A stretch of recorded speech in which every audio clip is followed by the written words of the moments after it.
Kinikwestiyon ni Senador Miriam Defensor Santiago ang mungkahi na italagang Special Independent Investigator si Senator Ping Lacson kaugnay sa pork barrel scam. At kaugnay nito makakapanayam natin si Senator Miriam Defensor Santiago. Magandang umaga po, ma'am, and thanks for taking our call. This is Cara David and Yes, ma'am. Howie Severino. Yes, ma'am. Howie Severino. Howie, opo. How are you two people? Okay naman po kami, ma'am. Normally, ang katulong ko, isasagot niyang may sakit si mama at nakahiga. Pero nang bumaba ako, tinanong ko kung sino ang anchors, kayo pala. Maraming Kaya available salamat na po. ako ngayon. Thank you very much for taking our call, ma'am.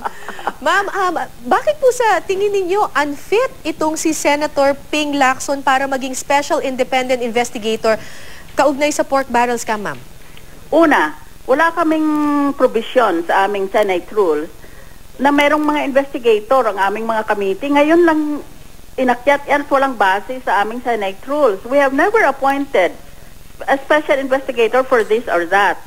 Pangalawa, labag sa aming tatawag na inter-senatorial courtesy or inter-committee courtesy na gagawa ng ganong panukalang resolusyon ang isang senador na niya kinonsulta ang committee chairperson na ayaw naman ng mungkahi noon. Di parang didiktahan mong chairperson kasi sa amin, for courtesya, bawat chairperson ng committee parang libre siya. Basta ayon lang sa Senate rules kung anong gagawin niya. Ito, tinuturuan ng isang senador ang chairman ng committee na hindi naman sang-ayon sa sinasabi ng senador na yon. Pangatlo, paano mo tawag na independent yan? Normally, in American usage, itong independent prosecutor is appointed for a permanent term either by the Department of Justice or by the Office of the Solicitor of the Attorney General nila or by the President himself to check members of the executive. Kailanman hindi nagkaroon ang legislative branch of the United States, meaning to say the U.S. Congress, either the Senate or the House of Representatives, ng so-called special investigator, kaya hindi siya magiging independent. And you mentioned, ma'am, independent. Kino-question nyo rin po yung independence or yung bias ni Senator Ping Lacson sa issue ito. Kasi active politician siya Dapat dyan, lawyer plus non-politician. Otherwise, he will not be independent dahil politiko siya. Meron siyang political commitments and loyalties niya na hindi naman kailangan sang-ayon doon sa gusto ng chair ng committee na yon. Halimbawa, itong Lacson na ito. Opo. Maliwanag na kampi niya si Enrile. Kasi noong nag-away kami ni Enrile tungkol doon sa mga Christmas bonuses na yon, na ayaw ipalitaw ni Enrile, hinamon ko si Enrile magdebate kami, ang sumagot si Lacson. Ngayon, merong nagsasabi na napakalapit itong Lacson kay Enrile dahil tinago ni Enrile daw si Lacson sa Cagayan nung he was a fugitive from justice to escape a warrant of arrest. Yun bang naalala mo yung buong bansa nagtataka saan kaya nagtago si Lacson? Opo. Merong mga kuro-kuro noon na hindi naman siya lumabas ng bansa kundi tinago lang siya ni Enrile. Yan ang magpapaliwanag kung bakit si Enrile hinahamon ko magdebate, si Lacson ang sumasagot. Tapos binababoy pa niya, binabastos niya ako. He's not using diplomatic or parliamentary language. Yun bang gutter language ang ginagamit niya? Napaka-bitter niya. At bukod po kay Senator Enrile, sinabi niyo rin po na magkakaproblema rin po dahil katunggali ng kanyang pamilya si Senator Bong Revilla. Oo, kasi naglaban ang anak ni Lacson at ang anak ni Revilla na gobernador o vice governor doon sa Cavite. Natalo itong anak ni Lacson. Di ibig sabihin ayaw ng tao ang Lacson.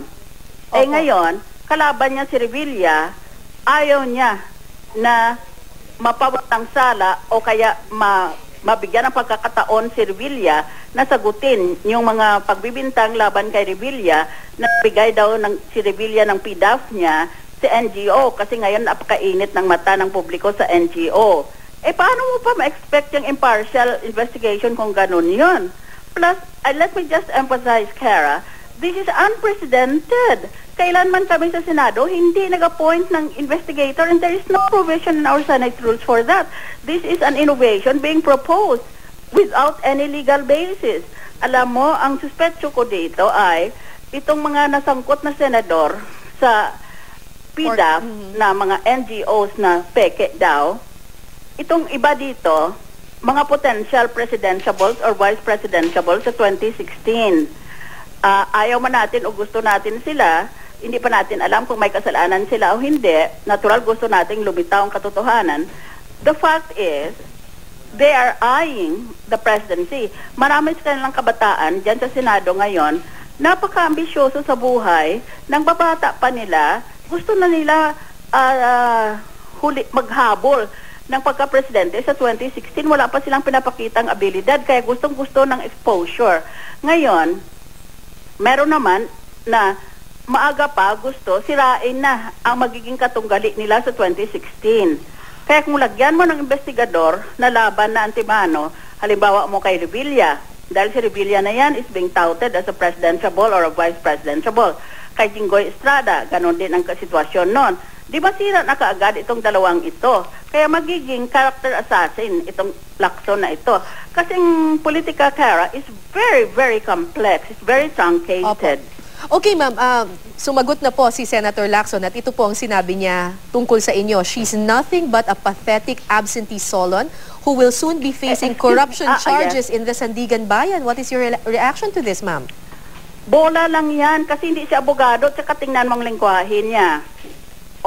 Judge it for yourself since you're a UP graduate. Tama ba yan na ang public figure magsasalita tungkol sa katunggali niya over public policy issue? The public policy issue there was whether we should tell the public that the Senate President Enrile, who is his ally, used public or Senate funds to give us so-called Christmas gifts. Actually, they were bribes to the senators, except for the enemies of that Senate President, including myself. Kailanman sa pagkakasaysayan ng Senado, hindi pa nangyari na namigay ng kung anumang pera, ginagamit ang pera ng Senado, na pinipili lang ng Senate President. Ngayon pa lang, ganoon ang hubris ni Enrile. Nakala niya yung pera, kanya yon, hindi pera ng Senado yon. At ano naman ang kasalanan ko na binunyag ko sa publiko, tinanong ako ng dyaryo, totoo ba na meron kayong Christmas presents? Kako kung meron man, hindi ako nakatanggap ng ganon, pero investigahin ko. Actually, naging totoo pala. Nang hinalungkat ko yon na nagpamigay pala ng a total of nearly 2 million. Kaya binalik ko kaagad yung aking 250,000 because we were exempted from the over 1 million Christmas gift. But we were given 250,000 with the enemies. So binalik ko yung akin. Hindi lang itong unang pagkakataon sa aking buong profession. Ilang beses ko binalik ang ibang mga binibigay sa akin na sa tingin ko hindi ayon sa batas. Halimbawa, yung Congressional Initiative Allocation na napa-front page ng isang dyaryo noon, mag-isa lang akong tinanggihan ko yan dahil kako, hindi ito ayon sa ating saligang batas.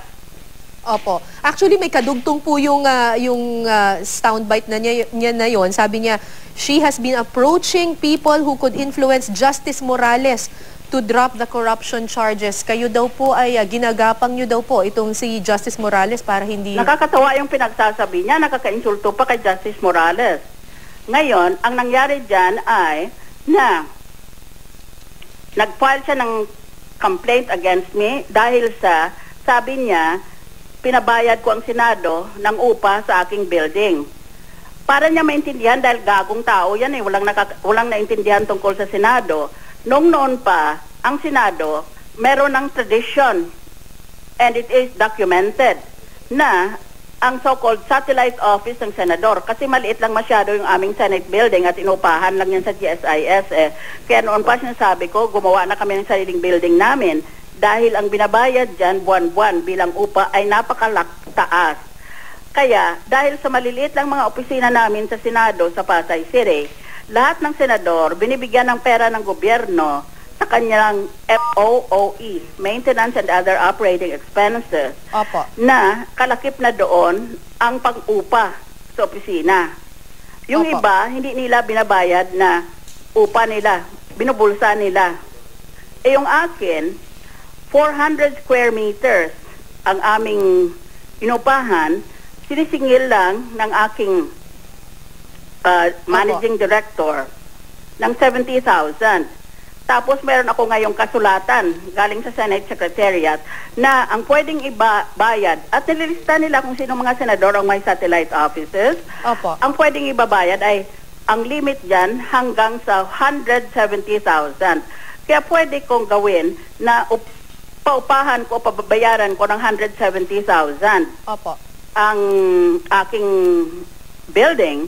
Pero inutusan ko talaga yung finance director na dapat 70 lang or the minimum na mabayaran ko lang ang tax para sa aking commercial building. Okay. We do not charge that kind of a discounted fee to our other lessors. Kaya I have the written document signed by the proper authorities of the Senate Secretariat, not only authorizing me, but in fact, lauding or complimenting me or praising me that mababa ang aking sinisingil sa gobyerno. Kaya sa makatuwid, tubo pa ng gobyerno dyan. Ngayon ang itatanong natin kay Lacson ay, kung wala siyang satellite office, anong ginawa niya sa perang binigay ng gobyerno para sa satellite office niya? Okay, ma'am. So kung hindi po si Senator Lacson, sino po ang sa tingin ninyong karapat-dapat na tumayong special investigator kung meron man?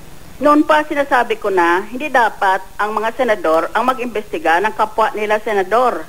Kasi tingnan mo, You have a sinabi proposal, ng chair ma'am, di ba? ng Blue Ribbon Committee, ang mga suspetsoso or akusado ng mga senador will be present as senators, not as investigators.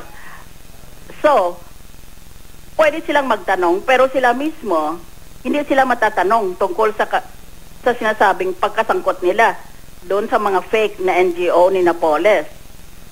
Kasi magkaroon talaga kako ng maraming komplikasyon yan kung kaming mga Senador, theoretical equals sa Senado ay bibigyan ng kapangyarihan imbestigahin ang aming mga kapwa. Kasi ang base ko dyan ay ang karanasan ng Committee on Ethics na kung may demanda laban sa isang senador, fina-file doon ang reklamo, maski galing kanino. At wala palaging nangyayari kasi ayaw ng mga senador na hatulan ang sarili nilang kapwang senador. Opo. Pero ako, ang gusto ko sana, an independent, meaning to say independent of any of the three branches of government. An independent, impartial, and competent panel of prosecutors na should be composed of retired either chief justices or associate justices of the Supreme Court. Kasi nagre-retire sila at the age of 70. Kaya matanda na sila ngayon, mga 80 na siguro sila. So, wala na silang pakinabang pa kung mag-side sila for or against. Kaya magiging impartial ang judgment niyan dahil they're already in their sunset years at wala silang maasahang pakinabang. That's what I meant. Kaya ngayong sinisigi talaga ng Senado ang kanilang investigasyon, ang results dyan, kako, ibigay pa rin dito sa panel na ito. Pero, nasa chairperson iyan ng committee. As I told you, you remember what I said? Yeah. That in our Senate tradition, the committee chairperson is always left free to decide things within his committee. That is not in the rules, but that is a tradition. Okay. So, nasa sa kanila yon, mungkahi ko yon para maniwala ang publiko. Alright. At saka, ang ayaw ko talaga doon sa mungkahi na yon ay walang precedent yon. Meaning to say, there's been no prior example.